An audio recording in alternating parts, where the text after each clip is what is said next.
is magic. There is magic in the way it is created, in the way it travels, the way it behaves. And beyond the magic of light itself, there is the magic of science, finding new and amazing uses for light, the life giver. Sunlight is a mixture of several different kinds of light. Most familiar is the visible light, the kind of light we see and see by. Then, as modern sun worshippers know, sunshine contains an invisible form of light called ultraviolet. Ultraviolet light produces tan skins and those healthy little things called vitamins. Science has learned how to produce this invisible form of light artificially.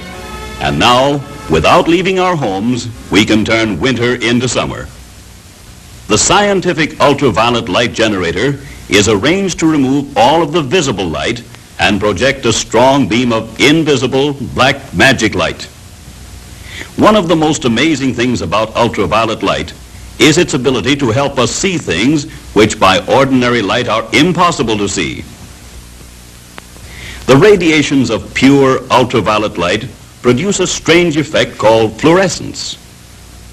Fluorescence is a glow such as is found in the figures of an illuminated clock dial. Many different chemicals respond to the radiations of ultraviolet light. Different chemicals seem to respond with a different glow. This fluorescent effect makes it possible to read many secret or hidden messages. The ink with which the hidden message is written seems to glow under the magic rays. By the same principle on altered documents, erasures and changes may be brought out so that the attempted alteration is clearly visible.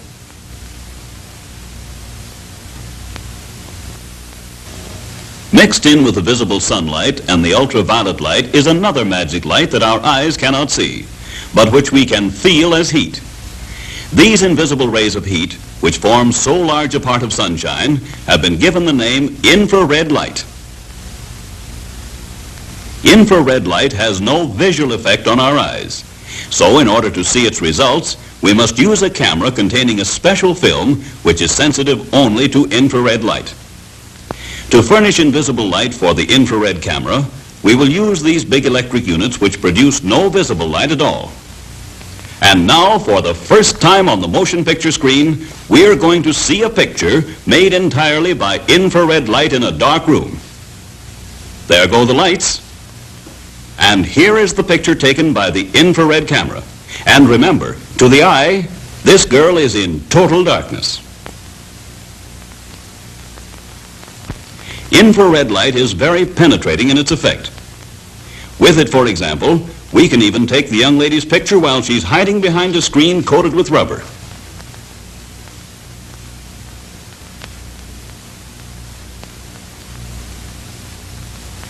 The magic light shows that even a brand new shave isn't good enough when you are posing for the infrared camera. It digs right down and finds the whiskers that haven't even sprouted yet. Previews a shave 3 days in advance. Visible white light has also been put under control by science. A remarkable new device splits light into separate narrow rays so that the path of a beam can easily be followed. Notice that a light spreads out from its source in all directions. We can see how a mirror reflects light,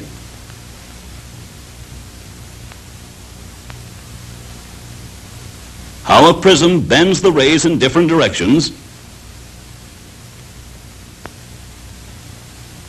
and how light can even be bent around corners in tubes and pipes. Now let's see the effect of a simple reflecting surface used to control light. The rays leave their source, strike the reflector, and bounce back on themselves in the same path. Then if we place a lens like this in the path of the light, the rays are bent inward.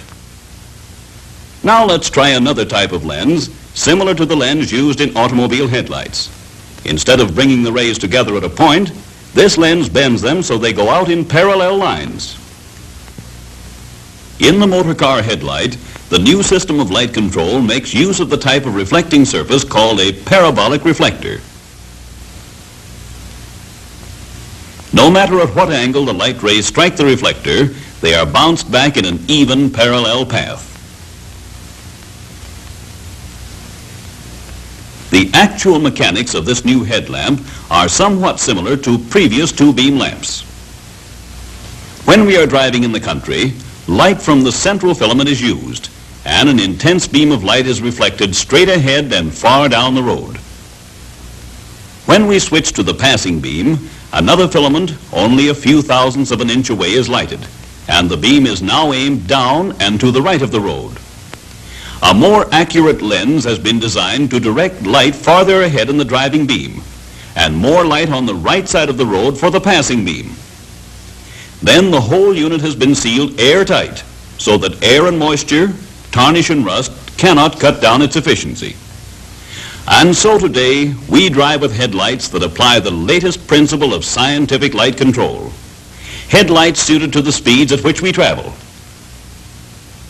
On the high road, controlled light makes possible safe speed because we can always stop within the range of our own headlights. In city driving and in passing other cars on the highway, our controlled passing beam continues to light the right side of the road without shining in the other fellow's eyes. If we drive safely and always dim our lights when passing, we can take full advantage of the new control science has given us.